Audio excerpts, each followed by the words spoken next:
4 साल पहले जब हमने अपना YouTube चैनल शुरू किया था, उसके कुछ टाइम बाद ही BS सीरीज नंबर आ गया था और उसके वीडियो पर आप लोगों ने अपना भरपूर प्यार हमें दिया। वीडियो पर कमेंट करके आप लोगों ने इतने ज्यादा क्वेश्चंस पूछे थे, मुझे एक पार्ट 2 वीडियो बनाकर आप लोगों के सारे क्वेश्चंस को कंबाइन करके एक डिटेल वीडियो बनाना पड़ा था। तो वही वीडियो मेरे चैनल का अभी तक का मोस्ट व्यूड वीडियो है। अभी भी कमेंट्स में और टेलीग्राम ग्रुप में आप लोगों के अनलिमिटेड क्वेश्चंस BS सीरीज को लेकर के आते ही रहते हैं। क्या हुआ, आपने अभी तक हमारा टेलीग्राम ग्रुप नहीं ज्वाइन किया? हमने कार ओनर्स का एक टेलीग्राम ग्रुप बना रखा है।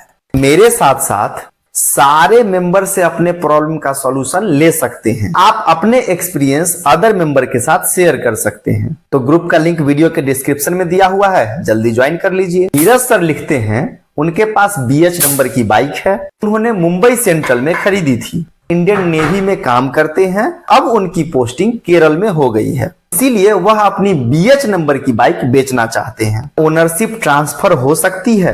उसका जवाब उन्हें कमेंट में ही दे दिया था।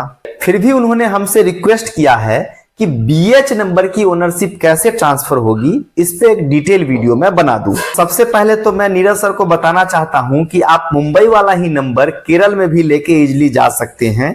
BH नंबर पूरे इंडिया में वैलिड है। अब अगर आप किसी रीजन से बेचना चाहते हैं, उसके प्रोसेस में आगे बताता हूं।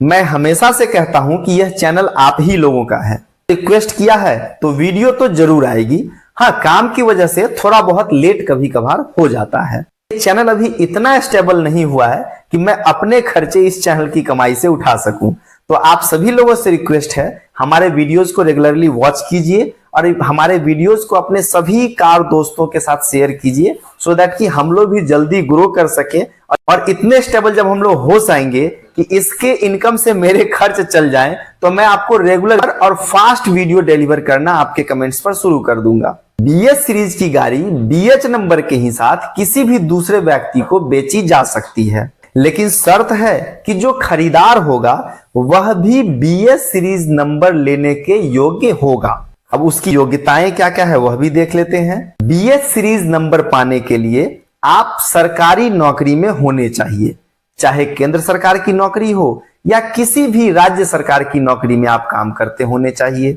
अगर आप किसी प्राइवेट नौकरी या स्वयं के बिजनेस में हैं, तो कम से कम 4 स्टेट में आपका ऑफिस होना चाहिए, तभी आप BS सीरीज नंबर लेने के लिए एलिजिबल होंगे। देखते हैं कि क्या क्या डॉक्यूमेंट और क्या प्रोसेस रिक्वायर्ड होगा जिससे कि आप अपना BS सीरीज का नंबर किसी दूसरे एलिजिबल व्यक्ति को बेच पाएंगे। तो अगर आपने मुंबई से जैसे गाड़ी ली है और किसी मुंबई में रहने वाले को ही आप सेम स्टेट में BH नंबर ट्रांसफर करवाना चाहते हैं, आपको NOC नहीं लगेगा। अगर स्टेट से बाहर किसी दूसरे स्टेट के व्यक्ति को BH नंबर बेचना चाहते हैं तो NOC आपके लोकल RTO से रिक्वायर्ड होगा। इसके साथ ही फॉर्म 29 जो notice of transfer of ownership बताता है वो भर के जमा करना होगा। उसके साथ फॉर्म 30 भरना पड़ेगा जो application of transfer of ownership होता है। उसके साथ ही आपको form 60 for private employ and office ID card for government job holders of buyer, यानी जो खरीदार होगा उसका या तो फॉर्म 60 या गवर्नमेंट जॉब में है तो उसका I कार्ड लगेगा। इंश्योरेंस की कॉपी लगेगी, पॉल्यूशन अंडर कंट्रोल का सर्टिफिकेट लगेगा अगर एप्लीकेबल है, यानी अगर वो बैटरी वाली गाड़ी होगी तो उसमें PUCC तो लगेगा नहीं, पेट्रोल या डीजल या CNG वाली गाड़ी होगी तो PUCC भी लगेगा।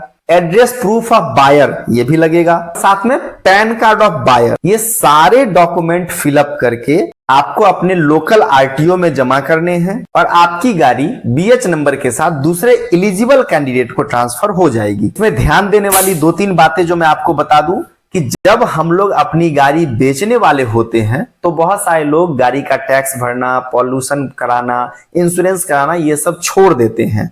अगर आपकी स्टेट वाली नॉर्मल गाड़ी है तो आप ऐसे में कर सकते हैं, लेकिन अगर BH नंबर वाली गाड़ी है तो एकदम विशेष ध्यान रखना है कि आपके गाड़ी का टैक्स कभी भी फेल नहीं होना चाहिए, क्योंकि BS सीरीज की गाड़ी का सिर्फ 2 साल का टैक्स एक बार में जाता है और अगर आपने उसको टाइम से नहीं जमा किया है तो टैक्स तो आपको देना ही पड़ेगा। उसके साथ साथ 100 रुपीज पर डे करके आपको पेनल्टी भी देनी पड़ेगी, यानी 1 महीना भी लेट हो गया तो 3000 रुपीज तो टैक्स के अलावे आपको पेनल्टी देनी पड़ेगी। तो आप चाहे गाड़ी बेचने वाले हो या रखने वाले हो, गाड़ी का टैक्स फेल मत होने दीजिएगा। इंश्योरेंस और पॉल्यूशन चलेगा, जब गाड़ी बिक जाएगी तो आप करवा लीजिएगा।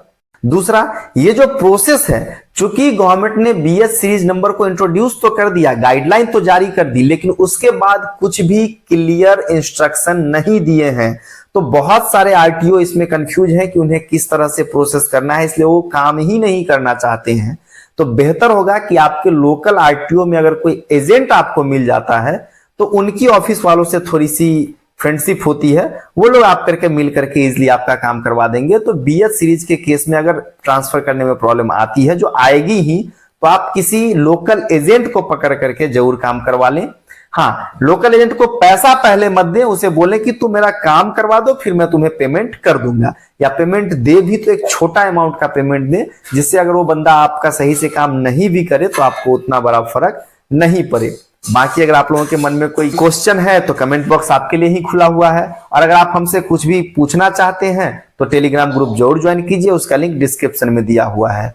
जय हिंद, वंदे मातरम।